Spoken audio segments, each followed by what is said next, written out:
Hi everyone, welcome back.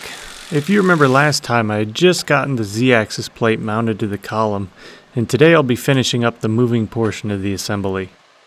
I had a hard time coming by thick enough aluminum for this, and then I remembered I have some thick cast aluminum as a top for my cart. It's for the greater good, so I'll give it up.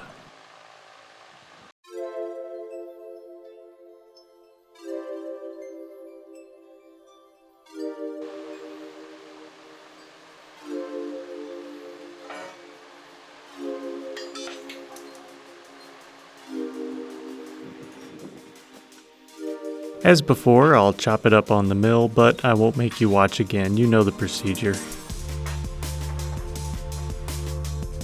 Once it's a bit smaller, I can get to work on getting it to the final size and making all the bolt holes.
I need spacers to distance the plate from the rails, and I also wanted some extra rigidity, so I'm using steel that will run the length of the plate. I can easily make them from leftovers.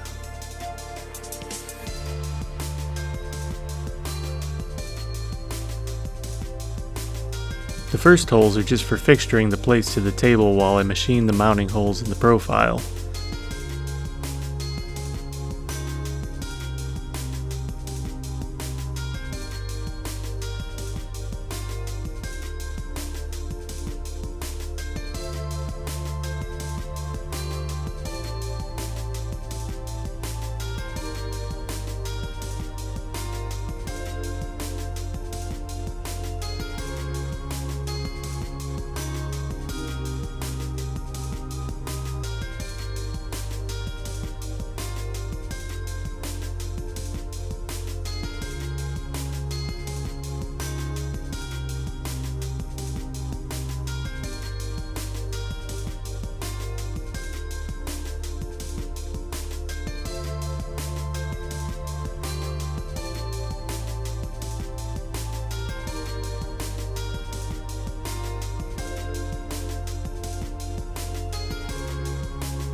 With that out of the way, I can start mounting up the rails and the ball screw.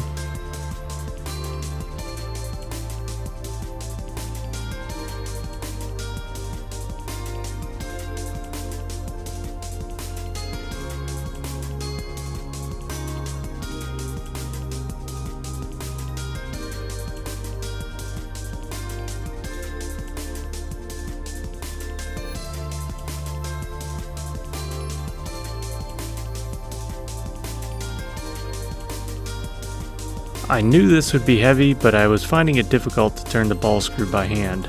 Even worse, it would backdrive the ball screw, so every time I would turn off the machine, the head would fall to the table. I looked at a few different options, including a brake for the screw, but that only solves one problem. I really wanted to take some strain off the motor at the same time.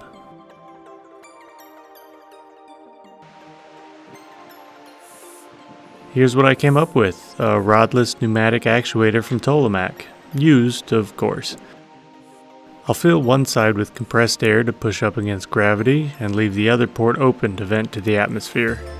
That will take some of the strain off the motor and hopefully make the head light enough that the pitch of the ball screw can hold it in place during power loss. Let's get it mounted and see how it works.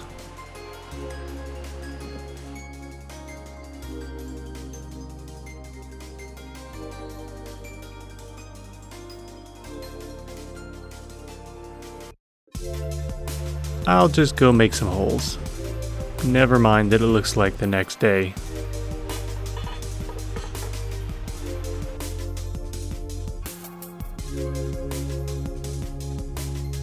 With the cylinder mounted in place on the moving plate, I can mark the mounting holes on the solid plate while trying to get the cylinder parallel with the rails.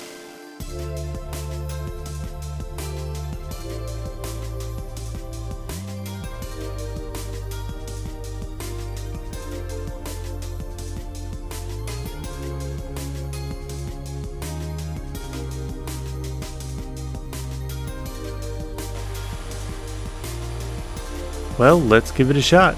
I've got my old 3-gallon compressor, which will be permanently mounted in the machine. Its only responsibility will be to maintain the air pressure for the cylinder. I want a constant, precise pressure, and the tank will act as an accumulator and provide somewhere for the air pressure to go when the cylinder is forced down. But enough about that, let's see how it works. I start at 30 psi, which is just 10 pounds of force.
I finally find that about 90 psi or 30 pounds of force is ideal.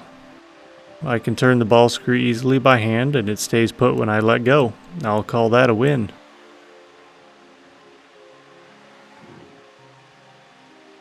Well, I think that's it for this video. I've gotten as much done as I can until the spindle arrives in a few days. So thanks again to everyone who's helped support this project and these videos on Patreon. Check out the link if you'd like to as well. Don't forget to like or dislike the video below, and if you haven't already, subscribe so you can keep up with the build. We'll see you next time.